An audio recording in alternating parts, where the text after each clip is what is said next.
ஒரு சின்ன ஒரு பார்வை எல்லாருக்கும் 180 டிகிரியில் தான் நம்ம பார்ப்போம். அந்த மாதிரி பார்க்குற பார்வை வந்து ஒரு தளத்திலிருந்து பார்க்கும் பொழுது ஒரு 180 டிகிரியில் பார்க்கலாம். அதே ஒரு வானத்திலிருந்து பார்க்கும் பொழுதும் அதே 180 டிகிரி தான் பார்க்க முடியும். அந்த மாதிரி ஒரு ரசனை அப்படிங்கிறத வானிலிருந்தும் மாடியிலிருந்தும் நிலத்திலிருந்தும் பார்க்கக்கூடிய பார்வை சித்ராவினுடைய பார்வை. அந்த 2015 வட அமெரிக்காவில் டாலஸில் 1330 குறளையும் ஒப்புவித்து முதல்ல குறளரசி என்ற பட்டம் பெற்ற ஒரு பெண்மணி. அவங்க வந்து முனைவர், ஆங்கில இலக்கியம், அதுக்கப்புறமேட்டு தமிழ் அப்புறமேட்டு முனைவர். இதெல்லாம் படித்ததெல்லாம் இளம் வயதில் கல்லூரி பருவத்தில் ஒரு கன்னி பருவத்தில் படிக்கக்கூடிய வாய்ப்புகள் இருந்தது.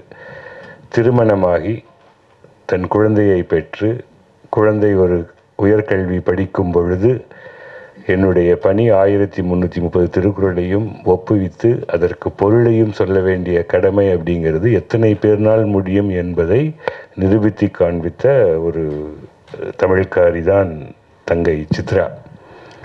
அதற்கு முக்கிய ஒரு நன்றி சொல்ல வேண்டியது மகள் ஆதனாவிற்கும் கணவன் மகேஷுக்கும். அவங்களுக்கு ஒரு நன்றி சொல்லணும். அதே மாதிரி ஒரு ஆங்கில இலக்கியம் தளி அப்படிங்கிற ஒரு ஊரில் பிறந்ததுனால் என்னவோ தெரியல, எல்லா சாதிகளையும் ஜோதியாக்கிய, எல்லாரையும் ஒரு பொதுமையாக பார்க்கக்கூடிய, பகுத்தறிவோடு செயல்படக்கூடிய பண்பை பெற்றவள் தான் தங்கை சித்ரா. அதற்கு ஒரு முக்கியமாக அந்த கிராமத்தில் இருந்து கல்லூரிக்கு போய் படிக்க வைக்கக்கூடிய சூழலை உருவாக்கி கொடுத்தது அவருடைய தந்தை. அதனால் இந்த 2 ஆண்களும் இங்கு இல்லை என்று அவர்கள் இல்லாத குறையை தன்னுடைய மாமனாரும் மாமியாரும் இங்கு அமர்ந்திருக்கிறார்கள். அவர்கள் முன்னிலையில் இந்த நிகழ்வு நடப்பது ஒரு அண்ணனாக நான் பெருமைப்படுவது என்னுடைய தனித்துவம். இங்கு இதற்கு முன்பு திருக்குறள் 3.0 அதையும் வந்து ஒரு புது வகையாக வடிவமைச்சு படித்தது.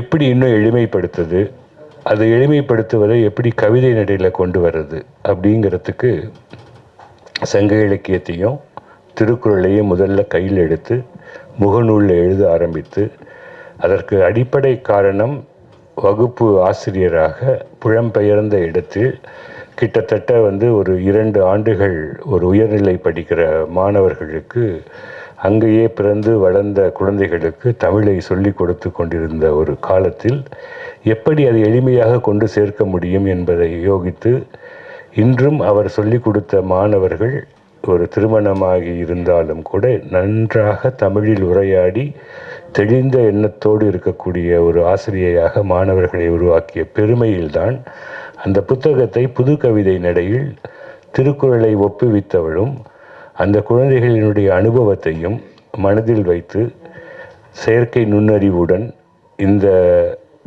முத்துக்குமாரினுடைய தம்பி ரமேஷனுடைய ஒத்துழைப்பாலும் அந்த புத்தகத்தினை ஒரு புது வடிவமாக முதல் பெண்மணி திருக்குறளுக்கு தெரிவுரை எழுதிய பெண்மணியாக உருவெடுத்தவள் தமிழ்காரி சித்ரா. இதை இதுவரையிலும் யாருமே எந்த ஒரு ஆட்களுமே எழுதுனது கிடையாது. எந்த ஒரு பெண்ணுமே ஒரு பெண் வந்து தெளிவுரை எழுதிய பெண் உலகிலே கிடையாது. அதுவும் அந்த தமிழ்காரி என்ற பெயருக்கு பொருத்தமான ஒரு பெண்மணி சித்ரா அவர்களுக்கு உங்களுள்ளோர் அனைவரின் சார்பாக ஒரு பாராட்டுகளை வாழ்த்துக்களை தெரிவிப்பது. 2வது எப்போ பார்வை நான் சொன்ன வானுளவு பார்க்கக்கூடிய பார்வையும் தரையிலிருந்து பார்க்கக்கூடிய பார்வையும் ஒரே பார்வைதான். ஆனால் பார்வையினுடைய அளவும் பார்க்கும் பிம்பத்தினுடைய அளவும் மாறுபடும். வெளிப்பாடு பெரும் வெளிப்பாடு. அந்த வெளிப்பாடுகளில் குருதி பூத்த களம், சூர்பனகை, என் காதல் சொல்ல, ஒரு அரசனாக எப்படி இருக்கணும் அப்படிங்கிறதுல எந்த அரசனை எப்படி நம்ம வந்து கடிங்கத்து பழனியில் எடுத்துகிட்டு கொண்டு போய் சொல்ல முடியும் அப்படிங்கிற தொடாத விஷயத்தை தொட்டு அதை தெளிவுபடுத்த வேண்டிய விஷயத்தை பகுத்தறிவோடு கொடுத்ததுங்கிறது குருதி பூத்த களத்தினுடைய தனித்துவம்.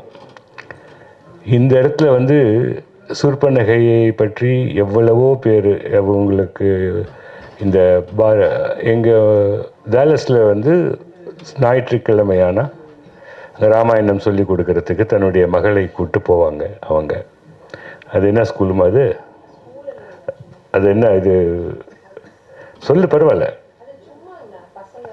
அது என்ன ஸ்கூலுக்கு பொண்ணை கூப்பிட்டு போனீங்க? அந்த இது அவங்க சனிக்கிழமை ஞாயிற்றுக்கிழமை நடத்துறது இல்லை இல்லை, அது அந்த தமிழ் ஸ்கூலில் இல்லை, பாலவிகாஸ். பாலவிகாஸ். எனக்கு அது என்னன்னே தெரியாது, எனக்கு அதை பற்றி தெரிய வேண்டிய அவசியமும் கிடையாது. ஆனால் அந்த பாலவிகாஸுக்கு தன்னுடைய மகளை அழைத்து சென்ற போது அங்கே ஒரு கேள்வி கேட்டிருக்காங்க. கேட்டதில் உனக்கு ராமாயணத்தில் பிடித்த பாத்திரம் யார் என்று. அன்றே சூர்பனகை என்று அத்துணை மக்கள் முன் தன்னிச்சையாக சொல்லாமல் தைரியமாக பேசியவள் தான் இந்த தமிழ்காரி. சும்மா அங்கே போய் கூட்டத்தில் போய் அவங்களோட துதி பாடிக்கிட்டு உக்காந்துட்டு இருக்கக்கூடிய உணர்வுக்கு மத்தியில் மனதில் பட்டதை தைரியமாக தெளிவாக தன்னுடைய சிந்தனையை முத்திரையாக பதிக்கக்கூடிய தனித்துவம் படைத்தவள் இந்த தமிழ்காரி. இங்கே இருக்கக்கூடிய பத்திரிகையாளர்களுக்கு இதை உங்களுக்கு எடுத்து சொல்லுகிறேன். நீங்கள் அவசியமாக இதை எழுத வேண்டும். புலம்பெயர்ந்து சென்ற தமிழர்களில் புனிதத்தில் தன்னை தனியாக செதுக்கி கொண்ட ஒரு சிலர்களில் அவளுடைய எழுத்தும் வீச்சும் அருவாள் போன்றது. அதை நீங்கள் எடுத்து செல்ல வேண்டிய களம் இந்த தமிழ்நாட்டு செய்தி களம் என்பதை உங்களுக்கு உறுதி செய்து கொள்கிறேன். அது மட்டும் இல்லை, இன்னும் ஒரே ஒரு கருத்து மட்டும் சொல்லிட்டு முடிச்சுக்கிறேன். அவள் சொன்ன காதல் தன்னுடைய கணவனுக்காக தான், மகேஷுக்காக தான். இந்த மாதிரி எழுதக்கூடிய சூழலை ஒரு 10 வயது திருமண காலம், 20 ஆண்டுகள் திருமண காலம், ஒரு 60 ஆண்டுகள் காலம், 60 ஆண்டு காலம் திருமணமாகி மாமனார் மாமியார் இங்கே உட்காந்துருக்காங்க. அவர்கள் பேசும் வார்த்தைகள் நாட்களுக்கு நாட்கள் குறைந்து கொண்டே இருக்கும். ஆனால் கண்கள் பார்த்து புரிந்து கொள்ளும் பக்குவம் பெருகி கொண்டே போகும். அந்த காதலை தெளிவாக உணர்ந்து இன்று வரை தன்னுடைய சுற்றி இருக்கக்கூடிய உறவுகளை, இங்கே கார்த்திகேயன் சிவசேனாபதி இருக்கார், கால்டுவெல் இருக்கேன், தினகர் இருக்கார், அதுக்கப்புறம் 2 தம்பிகள் அங்கே இருக்கானுங்க, சக்தி அண்டு கீர்த்தின்னு சொல்லிட்டு, குறிஞ்சி வேந்தன் இருக்கார் சகோதரர், இங்கே தங்கை மகா. இந்த மாதிரி எங்களுக்கு டேலஸில் இருக்கக்கூடிய ஒரு பெரிய பலம், நட்புகளை எல்லாம் உறவாக்கி உறவுகளை எல்லாம் நட்பாக்கி எப்படி நாங்கள் அவர்களோடு இணைந்து பயணப்பட வேண்டும் என்பதற்கு இலக்கணமாக வாழ்ந்து வரும் இந்த தமிழ்காரி இன்னும் எழுத்துக்களிலும் அவளுடைய தொடர் புத்தக எழுத்துக்களையும் ஒரு வேண்டுகோள் இங்கு வைத்து விடுகிறேன். அடுத்த புத்தகம் சங்க இலக்கியத்தை முழுமையாக சிறு கவிதைகளாக மாற்றி அவள் எழுதிய முகநூலில் இருப்பதை தொகுத்து எளிமைப்படுத்தி சீக்கிரம் வெளியிடுவாள் என்று உங்களுடன் வேண்டி விரும்பி விடைபெறுகிறேன். நன்றி, வணக்கம்.